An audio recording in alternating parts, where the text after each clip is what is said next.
It's Stoeger time again. This time I'm going to be taking a look at their latest XM1 Scout in all its synthetic regulated splendour.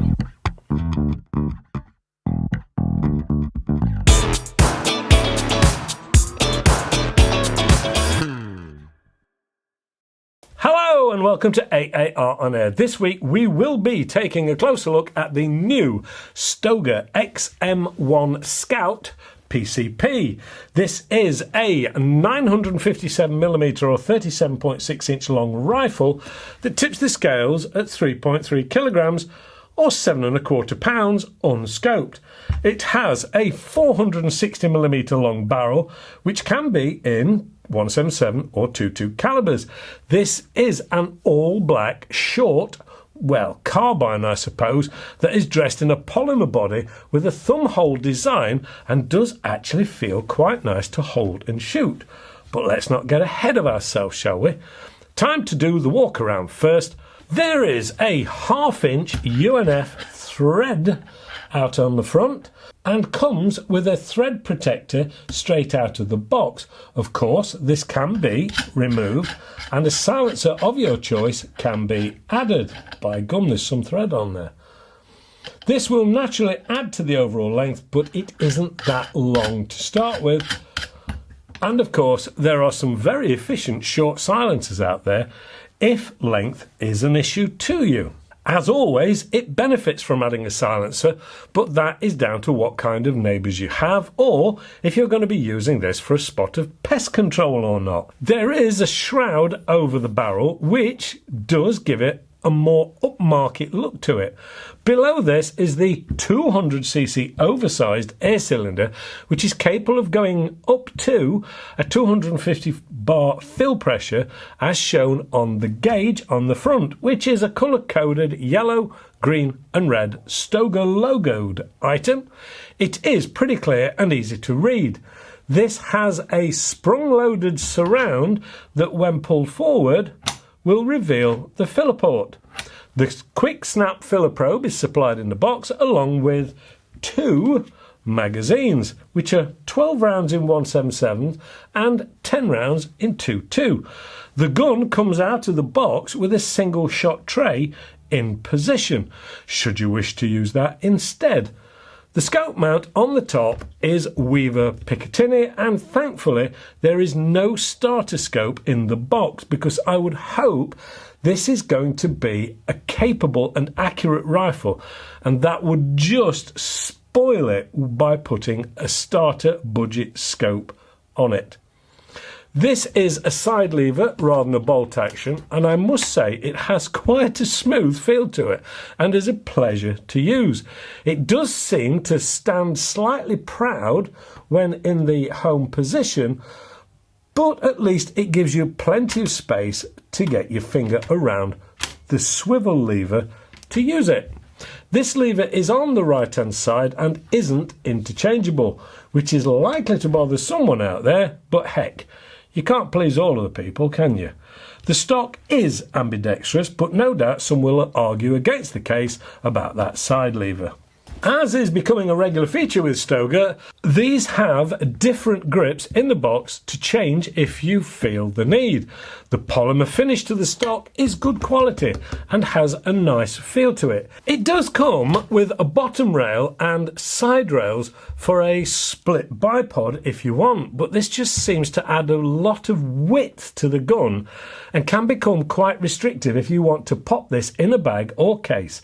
And my personal thought is it makes it too busy at the front end, maybe a little needlessly so, but hey, each to their own. There is a nice amount of good quality stippling to the stock, and it is a really nice shape to hold and shoot. The rear of the stock has a 5-point adjustable cheek riser to help you get that ideal eye to scope alignment. The trigger is adjustable from 0.4 to 0.6 kilograms, with it being set on the heavier side from the factory. That equates to about 1.5 pounds in Imperial. It has an in-trigger safety, which is manual. and it's quite small and will be a little awkward to big fingers and hands. Let's just take a quick look at those magazines. They are the turn and drop your first pellet upside down type. You need to turn them anti-clockwise all the way until it stops.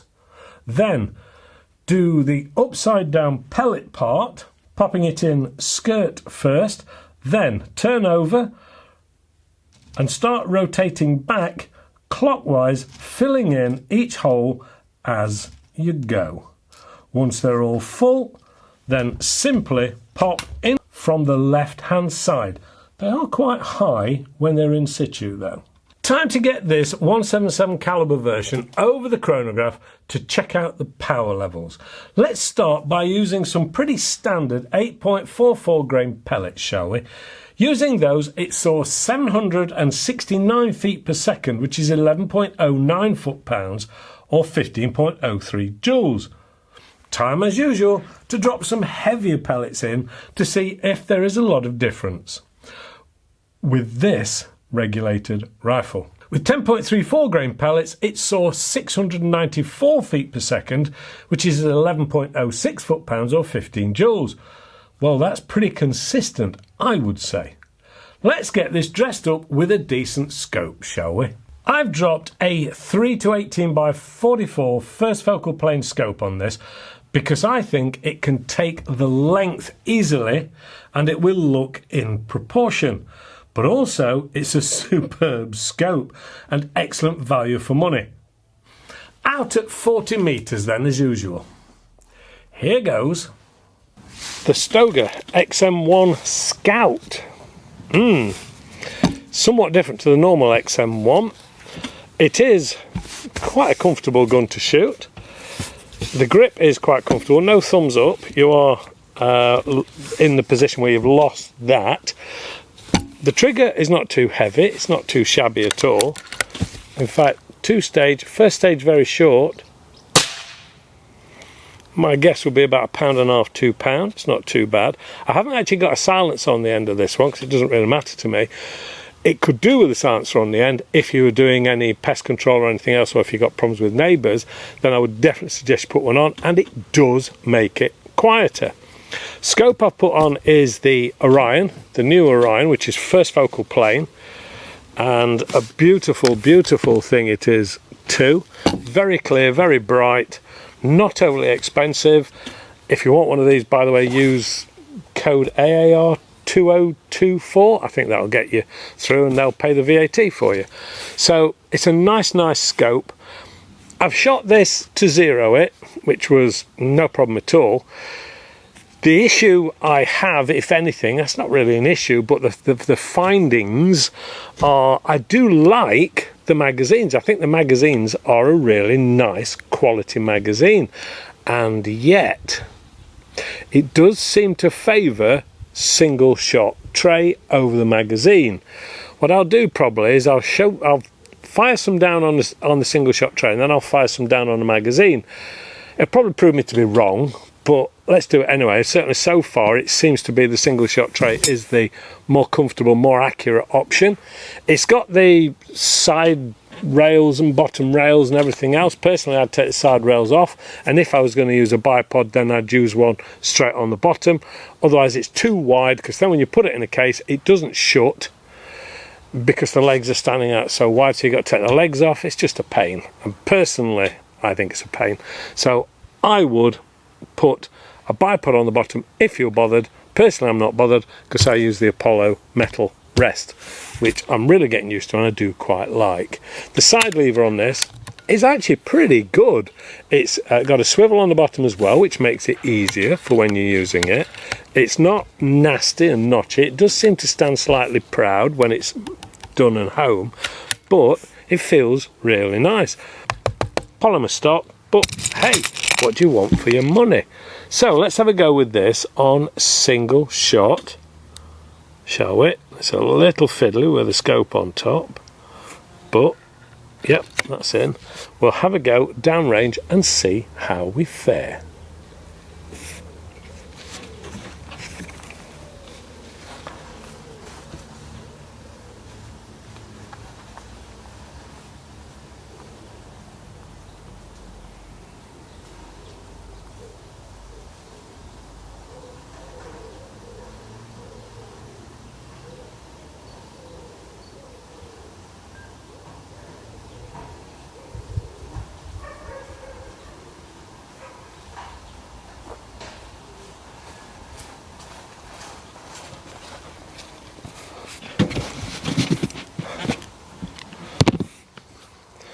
40 metres. Here we go. That's not a bad start, is it? Let's have another go. Yep, that's in straight. Ah.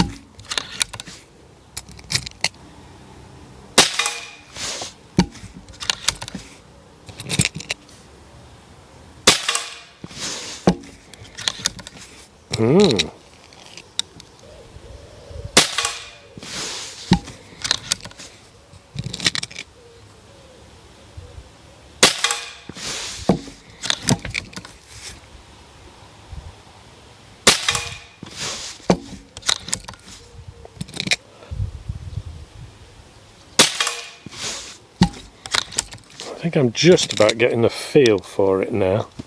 I've not shot this a deal at all, I've just basically just picked it up and gone with it.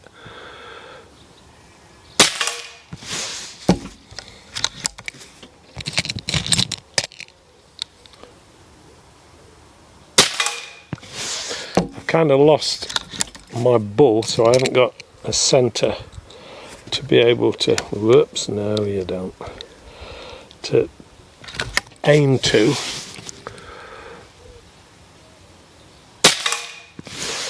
There we go. Tell you what we'll do now is we'll try that magazine. Let's go and get that one first. 1, 2, 3, 4, 5, 6, 7, 8, 9, 10, 11, 12 in 177. Now you do have to be a bit careful with this because it does sit quite proud, and you've got to be careful with your mounts and your scope and your positioning of your scope so it doesn't actually get in the way. Anyway, we've got that set, something like, got a new target up. Without further ado,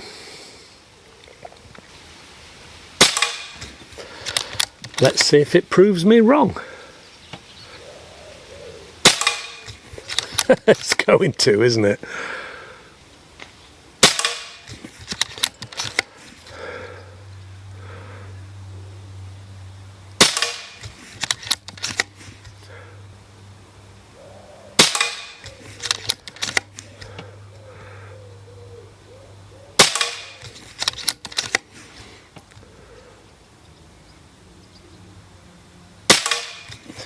There's very little first stage on this.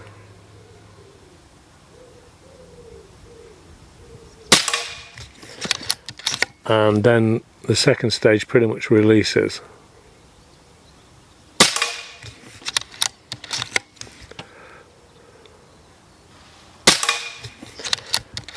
It's a nice magazine.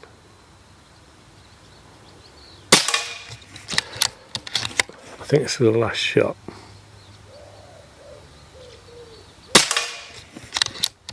Yeah, it is. Let's go and get the other one and we'll compare, shall we? Stoeger XM1 single shot, Stoeger XM1 magazine.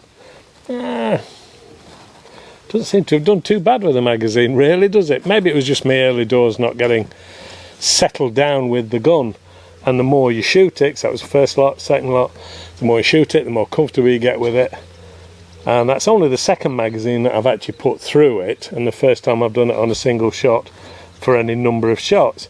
So, no, neither of them really are too bad, I wouldn't say. It's not a bad grouping, just a couple that have gone off, which could be me, could be the pellet, could be the gun and the magazine. It's just a section of the magazine. But hey, it's done the same on a single shot tray as well.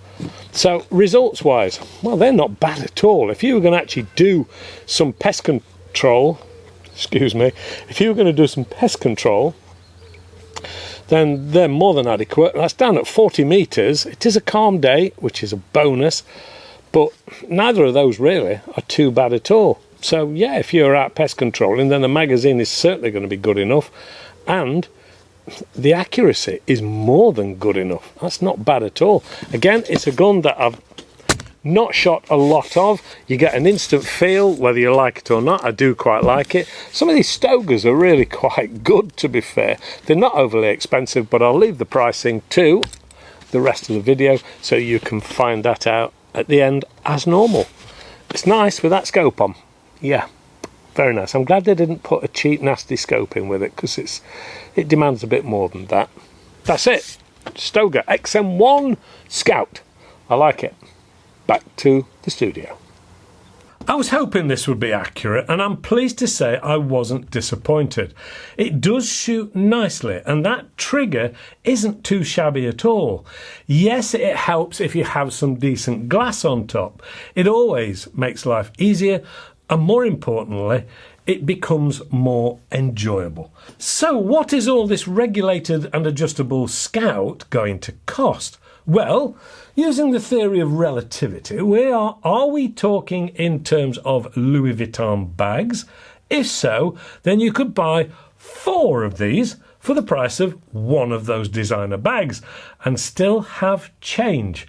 But if we're talking coinage of the realm, then it will be around £410 UK, which is still cheaper than the top half of a 2-piece from that designer company. Wow. But if it's labels that do it for you, then this comes with a Beretta badge on the box. Never let it be said that you don't get consumer advice on this programme. And yes, I was shocked at those prices. Hopefully you've enjoyed this week's programme. If you have, please give us the old thumbs up, subscribe, share, hit the alarm notification bell to be the first to know when new programmes come out. That includes the competitions, don't forget. Get over to the AAR On Air website for all kinds of stuff. A big thank you to Vector Air for all their help, as always. There is a code for discount on those scopes on their website. Should be around here somewhere. And in the links below, yeah. Thank you to all of you who for getting involved with the AAR Green Air project. And here are a few of the names of the people who have so far been involved. Thank you. There are lots of them, and hopefully we will get to mention as many as we possibly can. Of course, thank you to you guys for watching. Please stay safe and shoot safe, and hopefully I'll see you all next week for more consumer advice, maybe.